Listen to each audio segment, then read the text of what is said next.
Assalamualaikum warahmatullahi wabarakatuh. Di pertemuan kali ini dengan mata kuliah Tafsir Hukum Keluarga, yaitu dengan kelompok 2, materi Hukum Menikahi Wanita Non-Muslim, Musyrikah, Yahudi, dan Nasrani, dengan anggota 1. Fitria Nur Alamsyah dengan nomor induk 1012000171, 2. Mahmuda Nur Khofifah 1012000192. Menurut hukum Islam, dalil yang digunakan untuk larangan menikahi muslimah dengan laki-laki non-Islam adalah surat Al-Baqarah ayat 221, yang artinya, "Dan janganlah kamu menikahi wanita-wanita musyrik sebelum mereka beriman.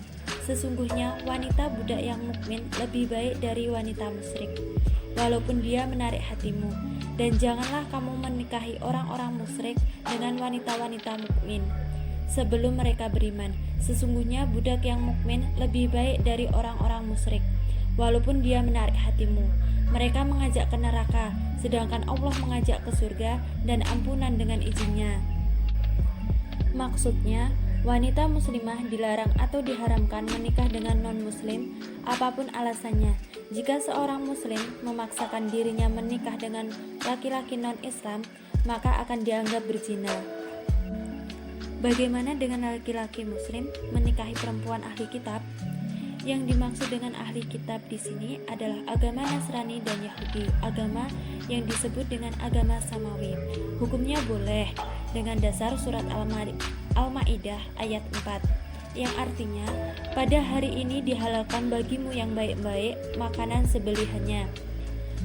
Orang-orang yang diberi Alkitab itu halal bagimu, dan makanan kamu halal pula bagi mereka, dan dihalalkan mengawini wanita-wanita yang menjaga kehormatan di antara wanita-wanita yang beriman dan wanita-wanita yang menjaga kehormatan di antara orang-orang yang diberi Alkitab sebelum kamu, bila kamu telah membayar mas kawin mereka dengan maksud menikahinya, tidak dengan maksud berzina, dan tidak pula menjadikannya gudik-gudik. Tetapi jika perempuan dari golongan ahli kitab yang bermusuhan dengan kitab, maka dianggap lebih makruh lagi, sebab berarti akan memperbanyak jumlah orang yang akan menjadi musuh kita. Bahkan segolongan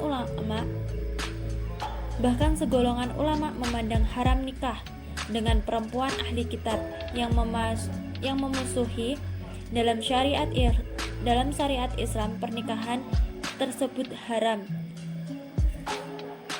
diharamkan sesuai dengan firman Allah dalam surat At-Taubah ayat 29, yang artinya, "Perangilah mereka yang tidak beriman kepada Allah dan hari kemudian dan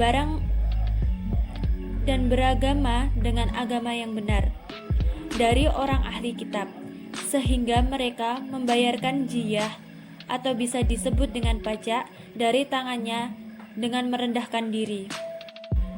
Dalam hadis yang dijadikan dalil adalah sabda Rasulullah SAW yang diriwayatkan Tabrani, yang artinya, "Barang siapa telah kawin, ia telah memelihara setengah bagian dari imannya. Karena itu, hendaknya ia takwa atau takut kepada Allah dalam bagian yang lain."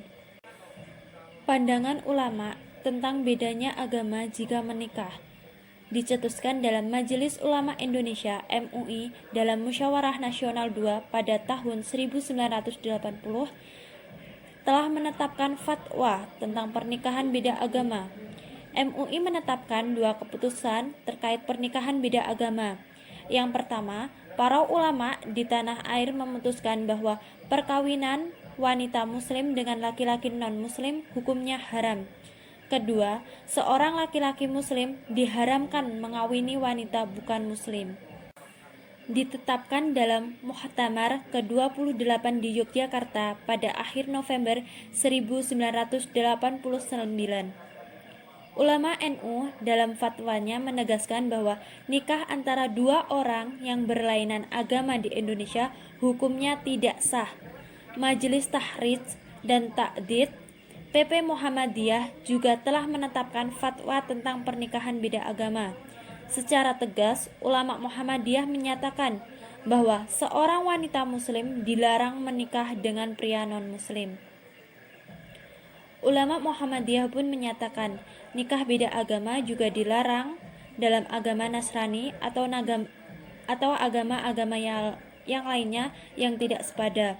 Dalam perjanjian Alam Kitab Ulang 73, umat Nasrani juga dilarang untuk menikah dengan yang berbeda agama.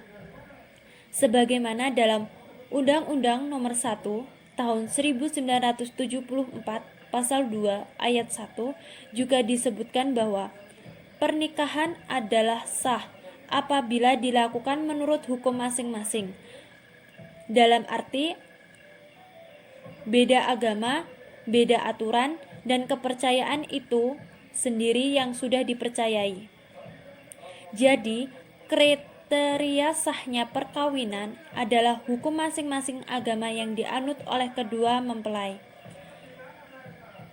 Hal itu dinilai sebagai perjanjian yang bersifat administratif. Dalam penjelasan ini sudah akurat bukan?